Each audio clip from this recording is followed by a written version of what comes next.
Henry Gaffney, President Business Agent at ATU Local 26, Detroit, Michigan. Kimberly Hearns, President Business Agent, ATU Local 1564, Metropolitan Detroit. Fred Westbrook, President of the International Black Caucus out of Detroit, Local 26. Tell me what you're taking back to your members from what you've learned here over the past 4 days. When you say my members, you mean at the local or during the Black Caucus?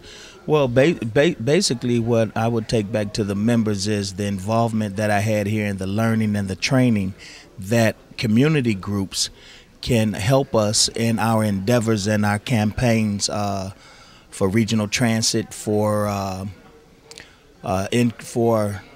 increasing service, for eliminating layoffs, how we can partner with other groups to be our front runners instead of us being the front runners. When they hear from the public, when they hear from the riding people, then they're more in tune to understand what the union's plight is. What are the issues facing your jurisdiction in terms of cutbacks or layoffs or fare increases? Well, we had a fare increase because we are the suburban bus company. Our fare have always been at least 50 cents more than the city of Detroit. But we've had 5 classes since February of last year. We haven't faced layoffs.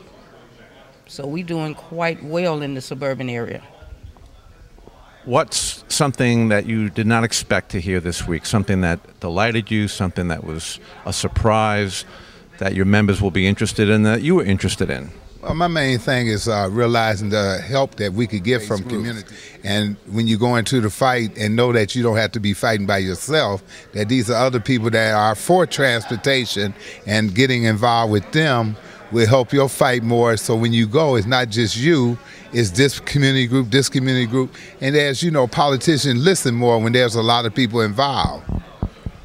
If we do nothing for the next 10 years, if the ATU does nothing, if these community groups do nothing at all, what would happen to mass transit in the Detroit area and nationally? Well, not only what's going to happen to mass transit, if we sit back and don't do anything, it's probably the elimination of ATU. If we continue to sit back and not fight for unions at the rate things are going in this country, you know, with right-to-work states and different things, you know. So we have to step up to the plate just to keep our union foundation together. Tell me what mass transit means to the economy of Detroit and the suburbs. Mass transit is very important, but what we need to do is get the riding public involved. And when we have rallies, they really don't show up because they can't get there. And tell me the difference between public transportation and private transportation in terms of service and reliability.